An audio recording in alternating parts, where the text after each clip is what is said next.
Hello, welcome to another video. Today I'm going to be talking about just some reflections I've been having as I've been going out and socializing more and noticing things that I enjoy when I'm socializing and things that other people enjoy.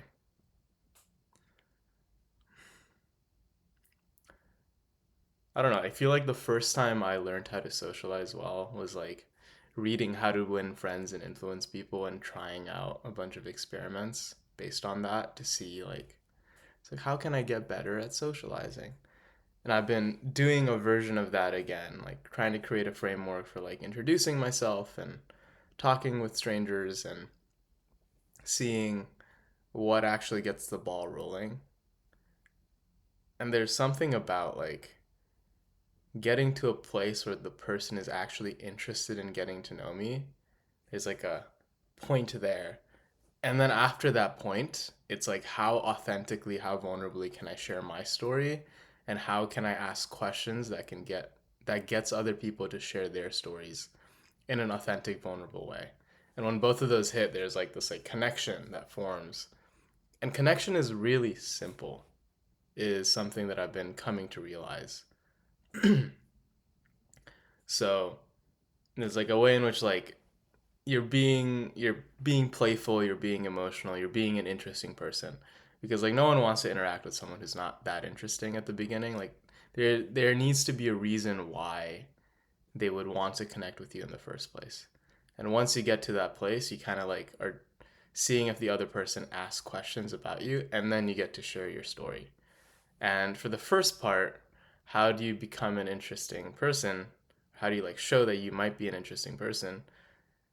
There's a piece I'm noticing of just being grounded, just being chill, being non-needy. You don't need this interaction to go well. Having a sense of impartiality.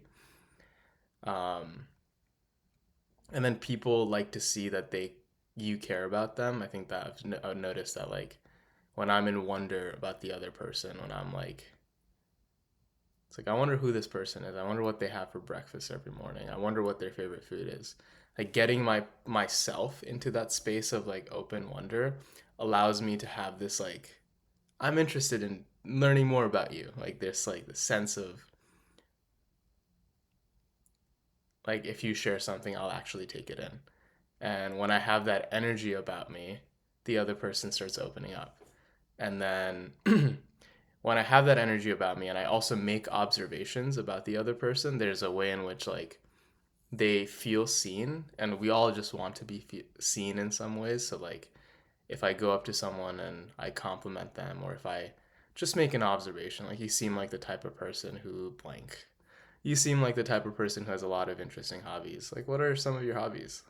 Or just if they're wearing a particular outfit that gives a particular vibe to you, just naming that, or just their presence, what's the impact it has on me. Naming that has been an interesting thing. That's I was interacting with someone and they felt really grounded to me. They were just this sense of they knew who they were in that moment and they were just being themselves, and there was just a lot of ground. And I just mentioned that you seem like you're such a grounded person. And I feel like right now I am all over the place. So it's really fun talking to you.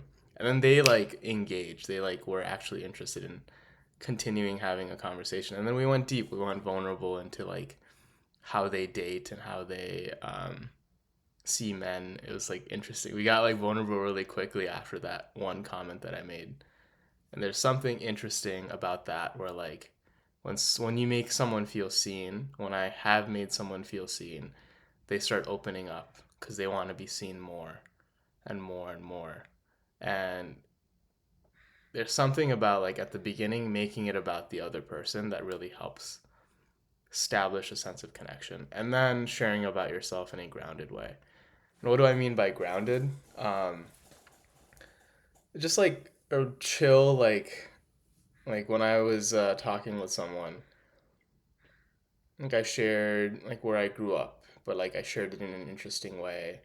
Um, I shared something a little vulnerable about where I was like an event that shaped me, like moving to the US and not having a lot of like not knowing English at the beginning and being in ESL and how that impacted me, and having those like little pieces that like make me a person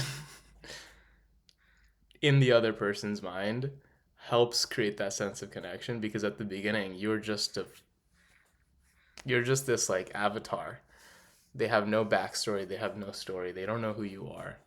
And there's something about setting the intention of like, oh, in order to get to know this person, um, there's the part of asking them questions to fill out their personality character, and like I have like a little like personality character sheet about each person I'm interacting with, and it's like, okay, let me ask questions to like fill out this interesting character, like make them an interesting character for me to interact with, and make myself an interesting character for them to interact with.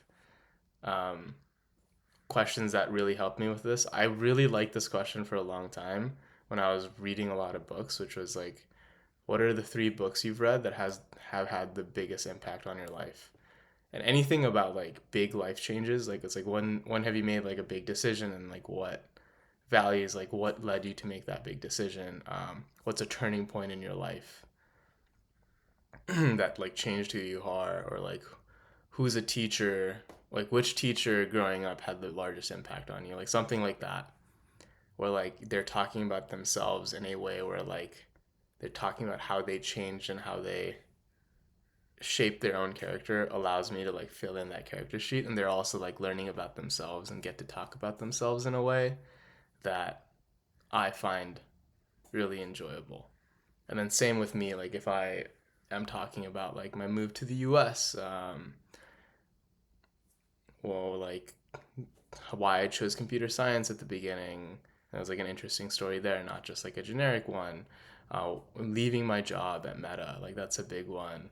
Getting into coaching, getting into massage, like all of those pieces kind of like build up an arc of like who is Samek and like what is he doing, or like getting into meditation, and then having those bullet points for myself, and then finding those bullet points, like finding the nuggets of other people, has been like a really cool practice as I go out and socialize more.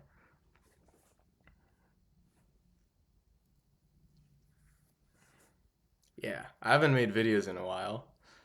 I want to get back into it, and I feel slightly uncomfortable, which I think is natural because I took a break for almost a month. I know I didn't reach 30 videos, so I'm gonna keep uploading.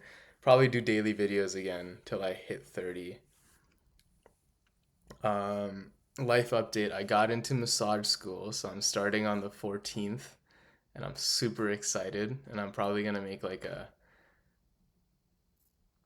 like weekly or maybe bi-weekly like video for myself. I mean, all of these videos are for myself in a way, to just document my journey going through massage school.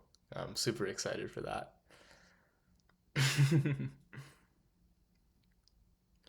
I've also been reading a lot more about structural dissociation and just like fragmented sense of self. There's a really cool book called like The Haunted Self by a bunch of psychotherapists. And I've been listening to that, and it's been really enjoyable to get like more technical words to my experiences. And something about talking about structural dissociation and like trauma in general feels really vulnerable. So I'm like still thinking about how I want to make videos about it, because eventually I do want to make videos about it, because I've done so many things to like heal my trauma and like get to a place where I feel what like the average person feels, but also like have developed a lot of gifts in the act of learning how to process my trauma. And I do want to talk about it, and I want to make videos about it. And I might just make a video series of like